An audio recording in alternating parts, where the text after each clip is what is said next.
예, 연예계를 넘어서 문화예술계와 종교계까지 연일 미투 폭로가 잇따르고 있습니다. 한편 미투 운동의 시작점이 된 안태근 전 검사장이 성추행 의혹 및 직권남용 혐의로 검찰에 출석해서 귀추가 주목되고 있습니다. 네, 관련 내용 최진영 변호사 모시고 이야기 나눠보겠습니다. 어서 오십시오. 네, 안녕하십니까? 예, 문화예술계 내용부터 좀 짚어보도록 하죠.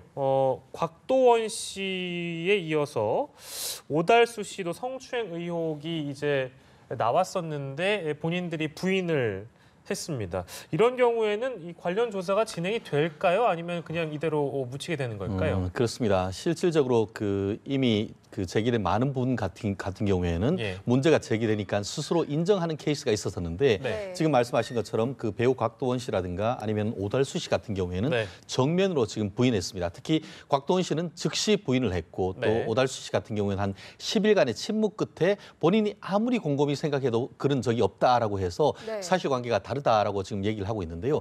말씀하시는 것처럼 예전과 달리 성범죄는 더 이상 친고죄가 아닙니다. 그렇기 때문에 수사의 개시는 이른바 인지 수사를 할 수가 있는 그런 상황입니다. 근데 인지 수사를 하려고 하면은 범죄 혐의에 대해서 상당한 혐의가 있어야 되는 것입니다. 그런데 지금 오달수 씨에 대한 것 같은 경우에는 댓글, 그것도 익명 댓글과 익명의 글이다 보니까 현재로서는 거기다 부인을 하고 있는 상황이라서 결국 좀 더 구체적인 어떤 진술 그리고 좀 더 어떤 구체적인 그 정황이 나오지 않는다고 하면은 현실적으로 어떤 조사를 하기가 쉽지는 않습니다. 다만 말씀하신 것처럼 이번 그 곽도원 씨라든가 이 분들 같은 경우에는 아주 사회 유명 인사고 그거에 따른 사회적 파장이 크기 때문에 경우에 따라서는 경찰이 조금 더 이 글을 쓴 사람이 누군지를 확인하는 노력을 거쳐서 수사할 가능성은 있습니다만 아직까지는 어떤 구체적인 고소가 없었기 때문에 수사에 선뜻 나서기는 쉽지 않은 상황이 아닌가 생각합니다. 케이스별로 좀 다르긴 합니다만 그러니까 익명으로 글이 올라오거나 댓글이 나와서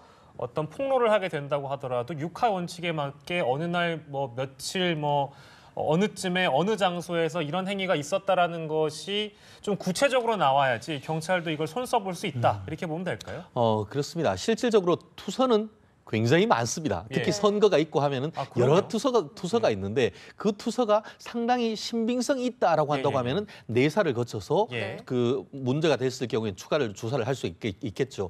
그런데 이번에 있는 그 두 분에 대한 어떤 댓글과 글 같은 경우에도 익명이지만 사실 적지 않은 어떻게 보면 진실을 담고 있을 가능성도 없지는 않습니다. 그렇기 때문에 지금 보면은 그 경찰 같은 경우에도 여러 명에 대해서 지금 수사 전담 팀을 꾸려가지고 그 고소가 없다 하더라도 조사를 할 수 있다라는 그런 지금 방향이 있기 때문에 이 부분에 대해서 그 곽도원 씨와 그 오달수 씨에 대해서도 어떤 그 경찰이 조사를 하는지는 조금은 어떤 시간을 두고 좀 지켜봐야 될 것 같습니다. 네, 이렇게 두 배우가 성추행 의혹을 강력 부인을 하면서 물론 조심스럽게 말을 해야겠습니다만 자칫 무고한 피해자가 나오지 않을까 이런 우려를 하시는 분들도 있는데 이 미투 운동에 대한 본질이 좀 훼손되지 않을까 우려하고 있기도 하거든요. 정확한 지적이신데요. 한마디로 이제 성범죄 피해자 보호에 대한 법익 그리고 또 엉뚱한 가해자를 만들지 않아야 될 그런 법익 두 개가 이렇게 충돌하는 지점 아니겠습니까? 특히 그 서지영 검사가 쉽지 않게 본인의 어떤 피해자를 얘기를 하면서 미국에 이어서 한국에서도 미투 운동이 벌어지고 있는데 다른 부분 같은 경우에는 상당 부분 똑같은 사람에 대해서 유사한 패턴이 나도 미투가 나도 아니겠습니까? 나도 피해 당했다라는 것을 통해서 사실상 이 부분에 그 가해자가 지목되고 본인도 인정하지 아니할 수밖에 없는 그런 상황인데 지금 말씀하신 것처럼 곽도원 씨나 오달수 씨 같은 경우에는 피해자가 적어도 아직까지는 한 명 이런 식으로 돼 있고 결국 그거에 대해서 본인은 직접적으로 부인하는 그런 상황이다 보니까 아직까지 실체적 진실은 뭔지는 아직 모릅니다. 거기다가 최근에 있어서 이른바 미투 악용 경계령 이런 얘기가 있는 것 같은데요.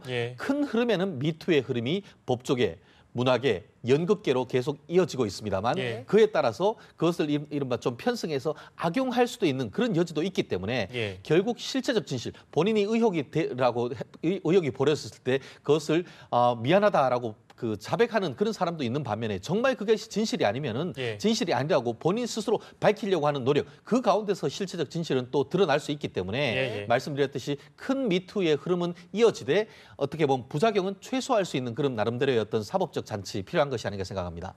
지금까지 나온 케이스하고 조금 다른 사례인데요. 배우 최일화 씨의 경우에는 어떤 폭로가 나오지도 않았는데 나오기 전에 자진 고백했습니다. 늦었지만 진심으로 사과한다 이런 얘기를 해서 이목을 끌었는데 이 뒤에 다른 댓글이 등장했어요. 성폭행을 당했다 이런 얘기가 나오면서 이거는 자진 고백이 아니라 선수치기 아니냐 이런 얘기가 나오고 있네요. 한마디로 꼼수 자백 아니냐 이런 예, 얘기인 예. 것이죠. 네. 실질적으로 이제 그 의혹이 계속 이제 불거지는 가운데서 예. 가만히 있다 보면은 나중에 더 큰 어떻게 보면 후폭풍이 있을 것을 두려워해서 네. 본인이 성추행을 했는 것에 대해서 사과를 한다라고 얘기를 했는데 예. 그와 같은 사과를 보고 정작 피해자 입장에서 보면 오히려 그것을 보고 분노가 치밀었다라고 하면서 답을 예, 예. 들었는데 25년 전에 본인 나이로 24살 때 있었던 일을 적나라하게 쓰면서 네. 그때 같은 경우에는 본인이 이제 그 주연 배우를 맡았는데 발성 연습을 한다라고 하면서 예. 이게 산속에서 일주일 동안 같이 생활하면서 성추행을 넘어서 성폭행을 당했고 거기에 반항하는 그런 상황 속에서 때려서 기절까지 했다라는 그런 지금 고백을 하고 있습니다. 예. 그것이 실체적 진실인지는 아직 두고 봐야 되겠습니다만 네네. 본인의 고백이 실체적 진실과 다를 때 오히려 아니함만 못하는 결국 있는 그대로 본인의 죄를 다 인정하지 지금 사실 25년 지난 상태에서 예. 본인이 처벌할 수도 없습니다. 그렇다고 한다고 하면은 죄를 돋굴 것이 아니고 네. 본인 스스로 피해자에 대한 진정한 정말 피해자 앞에서의 진정한 어떤 사죄와 고백 필요한 것이 아닌가 생각합니다. 예. 네, 피해자에 대한 사죄는 정말 필요한 것 같은데 또 미투 사태가 지금 문화예술계는 널리 이제 퍼져 있는데 종교계까지 번지고 있습니다. 천주교 신부가 지금 성폭행을 했다 의혹이 제기되고 있는데 어떤 내용입니까? 정말 안타까운 그 입장인데요. 그 말씀하시는 것처럼 그 수원에 있는 한 교구의 그 교구 그 신부님이 지금 네. 그 성범죄의 그 가해자로 알려져서 충격을 주고 있습니다. 실질적으로 이분 같은 경우에는 7년 전에 수단 아시다시피 그 묻지마 톤즈하고 있는 이석재 신부님의 그 영화에도 나왔던 아주 유명하신 분이시고 실질적으로 정의구현 사회란이라든가 아니면은 관련되는 여러 어떤 사회적 활동을 하면서 정의가 무엇인지에 대해서 굉장히 강론을 많이 해서 특히 젊은 사람들한테 많은 호응을 받던 그런 분이었는데 네. 7년 전에 그 자원봉사 간 여성에 대해서 식당에서 문에 가두고 거기에서 성폭행을 시도했던 그런 상황이 지금 밝혀졌고 내부적인 그 캐톨릭 내에서의 조사 결과 그것이 사실로 되면서 지금 당장 정직해 했고 네. 그 성당 같은 경우에는 이번 주와 다음 주 같은 경우에는 미사가 없다. 왜냐하면 지금 집전할 신부님이 없으니까 그런 지금 그 공고문까지 붙었다라고 하는데 예. 과연 이것이 단순히 천주교 내에서만 문제인 것인지 아니면은 다른 그 종교에 대해서까지도 앞으로 문제가 불거질지에 대해서는 예. 앞으로의 어떤 추이를 조금 더 지켜봐야 될 것 같습니다. 예, 이렇게 미투 운동이 확산되는 가운데서 아까 잠깐 언급을 해주셨습니다만 경찰이 이미 내사에 착수했습니다. 유명인 한 10여 명 정도 성폭력 혐의에 대해서 내사에 착수했는데 이게 어떻게 진행될까요? 말씀하신 것처럼 2013년 6월 18일 이전과 이후는 정말 성범죄에 관해서는 역사적인 기록을 긋는 날입니다. 네. 2013년 6월 달에 그 전에는 친고죄가 있었는데 예. 그 이후에는 친고죄가 폐지됐습니다. 예. 그렇다 보니까 지금 말씀하신 것처럼 이게 옛날에는 성범죄는 피해자가 고소를 해야만 수사를 할 수 있고 처벌을 할 수 있었는데 네. 그 이후 같은 경우에는 고소가 없어도 처벌을 할 수가 있습니다. 그렇기 예. 때문에 설령 익명으로 지금 이와 같은 일이 있었다 하더라도 2013년 이전 같은 경우에는 예. 적극적으로 내사를 거쳐서 이 피해자와 연결을 해서 예. 피해자를 조사를 하고 가해자를 불러서 조사를 해서 처벌을 할 수가 있습니다. 예. 그러다 보니까 경찰 같은 경우에는 특히 뭐 검찰보다 이런 수사는 경찰이 훨씬 더 전문성을 가지고 있기 때문에 예. 경찰 같은 경우에는 유명인 10여 명에 대해서 수사에 대한 혐의를 갖고 조사를 하고 있다고 하는데요. 예. 아시다시피 청주대에 있었던 교수 사건을 비롯해서 예. 고소가 없는 케이스에서도 예. 관련되는 증거를 요청을 하고 내사를 거쳐서 충분히 수사를 할 수 있습니다. 예. 아마 지금 유명인이라고 하지만 뭐 인터넷에는 실명까지 거론되고 있는데 예. 이분들의 어떤 지목되는 사람들이 자백과 나도 사과를 한다 그런 어떤 고백이 이어질 가능성도 있지 않을까 생각합니다. 예. 네. 그리고 국내 미투 운동을 좀 특징을 살펴보면 외국과는 달리 익명으로 이렇게 폭로를 하는 글들이 많이 올라옵니다. 이런 이유가 있을까요? 여러 가지 이유가 있는데 한국은 인터넷을 통해서 사실을 밝힌다 하더라도 이른바 사실 적시에 의한 명예훼손으로 오히려 처벌될 수가 있습니다.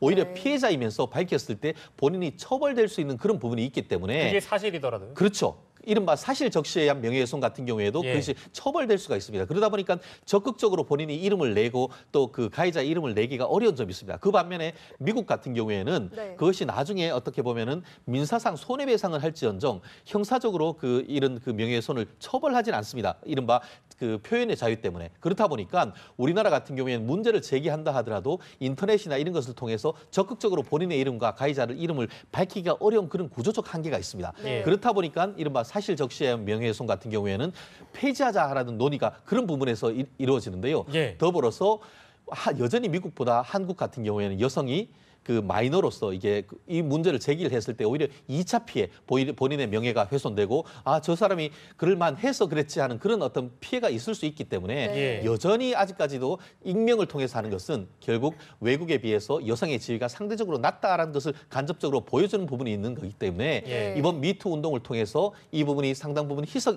극복이 된다고 하면은 앞으로 말씀드렸듯이 명예훼손에 대해서도 이 부분을 했을 때에 하급심 같은 경우에도 이런 성폭력 피해자 같은 경우에는 인터넷에 올렸다 하더라도 예. 올린 케이스를 사실은 고소하는 케이스가 많습니다. 네. 그렇다 하더라도 경우에 따라서는 공익의 목적에 있었고 그것이 사실일 경우에는 예. 이것이 처벌할 수 없다라는 그런 법리를 지금 검찰에서 많이 만들어서 예. 처벌을 하지 않는 케이스도 많은데요. 말씀드렸듯이 다 처벌은 되는 않기 때문에 용기를 갖고 예. 이와 같은 것을 고발하는 그런 여성의 노력도 필요하지 않을까 생각합니다. 네, 네. 현실적인 부분들이 많이 고려된 익명 폭로다. 이렇게 정리를 하겠습니다. 근데 사실 적시에 의한 명예훼손은 글쎄 저희 말씀을 나눠봤습니다만 이거는 그러면 혹시 이 법을 고치려면 어떻게 되는 건가요? 그렇기 때문에 지금 같은 경우에도 올 20대 국회에도 예. 사실 적시에 의한 명예훼손은 형법적으로 처벌하지 말자라는 그런 법안이 올라와 있습니다. 실질적으로 이제 예. 서울지방변호사회에서 변호사들을 상대로 해서 예. 이 사실 적시에 의한 명예훼손을 계속 유지해야 되느냐 아니면 예. 폐지해야 되느냐에 대해서 이 여론조사를 해도 예. 변호사님들 사이에서도 한 10명 중에 6, 7명 같은 경우에는 이건 폐지해야 된다. 그런 여론이 있습니다. 그렇기 네. 때문에 언론의 자유를 강조를 할 것이냐, 표현의 자유를 강조할 것인가, 예. 아니면 그에 따르는 명예훼손을 좀 더 간주할 것인가에 따라서 이 입법 예. 정책이 달라질 수 있는데 네. 앞으로는 말씀드렸듯이 손해배상을 통해서 이런 부분은 해결을 하고 예. 반드시 이것을 사실 적시에 의한 명예훼손은 폐지해도 되지 않느냐 하는 입법 정책으로 나갈 가능성은 여전히 남아 있는데 다만 아직까지는 예. 그 법이 살아 있기 때문에 어떤 문제를 제기할 때는 법조인을 통해서 좀 상의를 한 다음에 인터넷에 올리거나 그런 좀 노력은 좀 더 필요하지 않을까 생각합니다. 네. 저희가 얘기했던 내용에 조금 돌아갈 수도 있는데요. 아까 공소시효에 대한 부분, 2013년 6월이었죠. 6월에 대한 부분이 오늘 출석한 서지현 검사가 성추행 의혹을 폭로한 지 28일 만에 안태근 전 검사장이 오늘 이제 검찰에 출석했는데 공소시효가 지난 상황입니다. 성추행 의혹에 대해서는. 그러면 이거는 묻지 않는 건가요? 검찰을 조사할 때? 그렇습니다. 그렇기 때문에 지난번 법조인들 사이에서도 예. 이 문제가 제기됐을 때에 적어도 성범죄에 대해서는 처벌하기는 어려울 것이다라는 것이 중론이었습니다. 네. 다만 오늘 안 전 검사장이 출석을 하면서 여러 기자들이 질문에 성실히 답변하겠습니다라고 얘기를 했는 것은 예. 결국 그와 같은 것을 다 이미 법조인으로서 다 알고 있는 것이고 예. 다만 그렇기 때문에 지금 현재의 검찰 같은 경우에도 성범죄에 대한 처벌 그 자체보다는 오히려 그로부터 한 4, 5년 뒤에 있었던 예. 이 좌천성 통영 지원 발령과 관련된 인사비리 이른바 직권남용 권리행사방해죄 거기에 예. 조금 더 포커스를 두고 있는데요. 네. 직권남용 같은 경우에는